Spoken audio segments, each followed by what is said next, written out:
Hi friends! I am here today to give you a few tips for all of you baby witches or witchlings out there who are just getting started and don't really know where to begin. I am approaching this from more of a spiritual side. There is absolutely secular witchcraft. For me, it's been much more of a spiritual journey. So bear that in mind as we move forward. And these are all going to be just very simple tips to help you get started, and they're based more around helping you to connect with the energies that you're going to be working with from now on.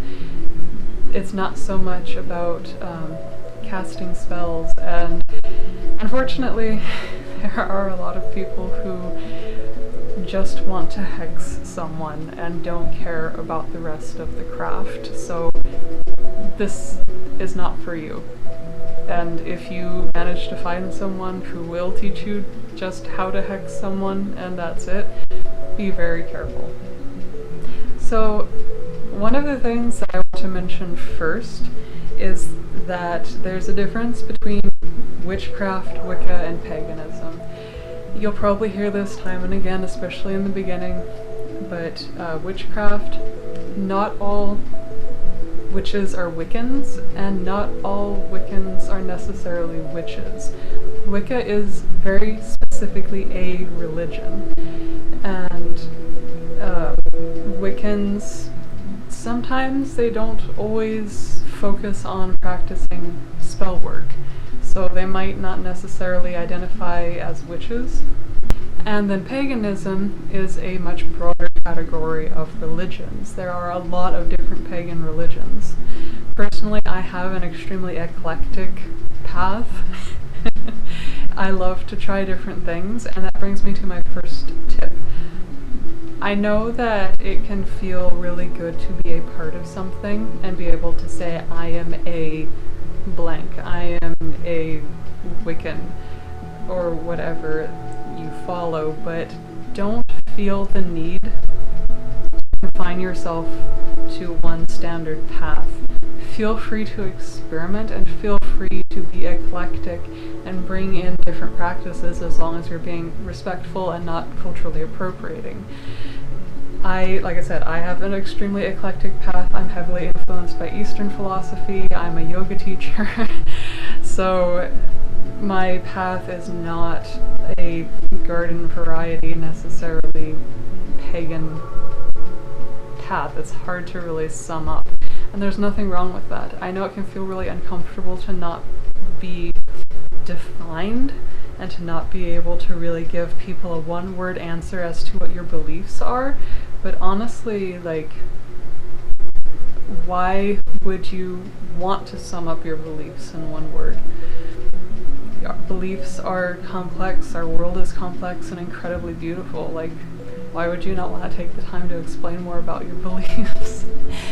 My friend of mine gave me the advice to never be afraid to branch out and experiment with different paths, because you can always come back to where you were when it felt right to you. And I've done that before. It's been such valuable advice. I've tried druidry, I've tried secular witchcraft before I started embracing more spirituality. I've kind of stepped away from paganism for a time and did more of the Eastern philosophy, but I always end up coming back to what I'll call Wicca-based paganism, because that's kind of a topic for another video maybe, but again, like I said in the beginning, not all paganism is Wicca, not all witches are Wiccan, and Wicca is a very specific religion that you have to be initiated into and go through a very specific course of initiations. So a lot of people who are actually Wiccan, who have actually been initiated, don't like how other pagans, other witches just call themselves Wiccan, because it's not quite the same thing. So I'm going to say Wiccan-based paganism because it's pagan practices that are based on some of the more not common, what am I trying to say, more well-known Wiccan practices, there are still a lot of very secret practices within Wicca, and that's another part of why I don't call myself Wiccan. So that was tip number 1. Don't be worried about trying to find your path right off the bat. Don't be afraid to experiment, and you can always go back to what felt right to you. Tip number 2 is to set up a sacred space in your home. And for a lot of us, you may be in the broom closet, so to speak. You might be afraid of your parents or your significant other finding out. I'm really lucky in that my husband knows my practice, and even though he doesn't share in the same beliefs, he's very tolerant and supportive of me and what I want to do. I have a whole dedicated altar, as well as my little space here that's kind of a sacred space, but you don't have to set up a fancy altar. You don't have to set up an altar at all if you don't want to. It gives you that place to go where you feel grounded, where you're building up all of that good spiritual energy, and it can take the form of your nightstand. You could set it up next to your bed. You can set it up very low key so people wouldn't necessarily know what it was. It can be a shrine that's for your ancestors or a deity or nature spirits. It can be just like I have here, a corner of a couch with an end table, literally anything that calls to you. And you don't have to break the bank with a bunch of expensive crystals and statues and fancy tools. There is a specific way to set up a Wiccan-based altar, which is a bit different than what I'm talking about. That's more for specifically working with rituals, but you really don't need to worry too much about off the bat. If you want to find out more about Wiccan altars, feel free to Google them. But what I'm talking about is just a sacred space. And it's really important. One of the things you're going to hear time and again throughout, your path and your journey is to use your intuition. Just go with what feels good to you. If it feels right to put it on your altar, then put it there. Doesn't matter what it is. Plants, rocks, branches, how you set it up, how you arrange it, whether you use a cloth or not. That's entirely up to you and what feels right.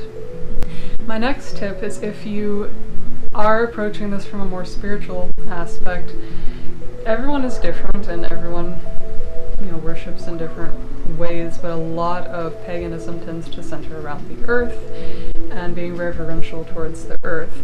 So here is a couple quick suggestions for everyday devotional practices. You don't have to go through an elaborate ritual every day unless you want to. It's going to be difficult to keep up. Rituals require a lot of energy. So what I recommend doing is just incorporating devotion in small ways throughout your life. And if you're a particularly nature, earth-based path, then one of the ways that I personally love to show respect is to pick up litter while I'm walking my dog. Super simple. Usually it's just small pieces that are easy to carry with me. If you want, you can bring a bigger bag with you. You could designate a day to go out with garbage bags and pick up a lot of litter.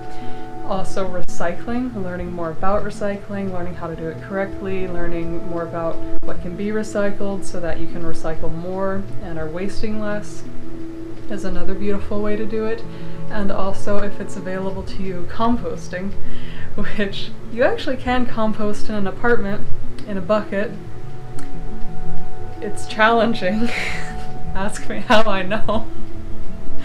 But if you have access to a yard, it's super easy to make a compost pile or compost bin outside in a yard. And that's another way to help reduce what goes to the landfill and give back to the earth. On the subject of devotion and deities, much like how you don't need to rush into finding your path, please also don't feel the need to find a patron deity, and don't rush into it. If you do believe that deities exist, then they need to be treated with the same respect as you would treat any other relationship. They don't want to be used, and they don't want you breaking your promises. So really take the time to get to know them and progress a relationship with them before you just rush in and devote yourself to them or say, this is my patron deity.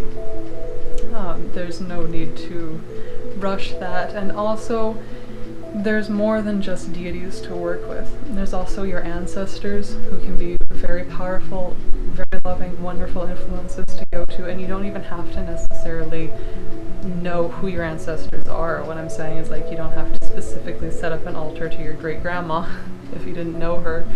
You can just set up a general altar to your ancestors. You don't even have to set up an altar, and again, if you choose to, what you put on it is entirely up to you and what feels right. There's no right or wrong way to do it. There's also nature spirits, there's also angels, there's lots of different entities and energies out there to work with, so don't feel the need to rush into finding a patron deity. My final tip is actually book recommendations, and I know that you're probably still feeling overwhelmed in the beginning, and don't worry. I know that it can feel as though you need to learn everything now, but it's okay. Like, you don't have to learn everything right now. Just start somewhere, anywhere, and explore. Books by Scott Cunningham are all really good. All of Chris Penzak's books are really good. I highly, highly, highly recommend The Inner Temple of Witchcraft. If you want a specific place to start, I would start there. The Inner Temple of Witchcraft by Chris Penzak. Unfortunately, all of my books are ebooks, so I can't just like pick something up and wave it around. I really wish I could.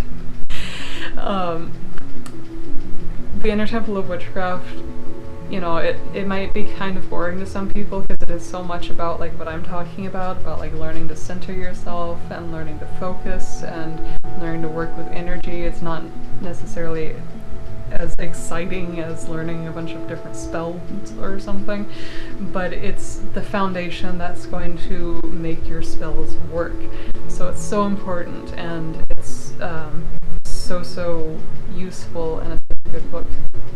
I also recommend, if you're interested in Wicca-based paganism specifically, like I already said, Scott Cunningham, but also Harmony Nice, the YouTuber, wrote a book just called Wicca, and it is a really nice overview of all of the basic practices and pretty much everything you need to know to start out. It's not going to go super in depth into really learning how to harness your power. For that, I would recommend books by Devin Hunter, his Witch's Power series. But when you're just starting out and you're just trying to learn all these things, like what are the Sabbats, like the different full moons and full moon rituals, and how to set up a Wiccan specific altar if that's your thing, and correspondences of herbs and crystals and what have you, Harmony Nice's book is a really nice overview of that. And again, don't be afraid to branch out and learn about other styles of magic. One of my all-time favorite books is Old Style Conjure by Star Cassis. I'm not a conjure worker, but it was such a good book. I loved it from start to finish. It was so educational and just absolutely fascinating to read. Another book that I'm working through, and this one I actually do have. This one I can wave around, yay! The Tao of Craft by Benabel Wynn. She also has a really good book on tarot. Divination is a whole other topic. We can talk about that later. But the Tao of Craft is about essentially Taoist sorcery. So, you know, there's so much out there, and there's no right or wrong way to really do most of it. I'll do another video if you're interested about like grimoires and what's the word I'm looking for? Books of Shadows. I'll even bring out mine. You can see mine. It's horrible. It's an absolute mess. But see, that's the thing. You don't have to make your Book of Shadows nice and neat. If you want my tip real quick on starting a Book of Shadows, just grab your journal and write down the things that you're learning. Again, like so much about witchcraft and paganism, there's not really a right or wrong way to do things in general. Just do what feels good to you, what feels right to your gut, and have fun. Make it something that you genuinely enjoy. If you're finding it to be a chore, then you're not, I don't want to say you're not doing it right, but like, it shouldn't be a chore. So that's all my tips for now. I hope that they've been helpful to you. Feel free to reach out to me in the comments below. I'd be more than happy to discuss this. I'll probably do another video on my personal path and maybe go a bit more in depth into each of these tips, like do a video for each one. But this is where we are for now. I love you all, and I will see you later. Bye.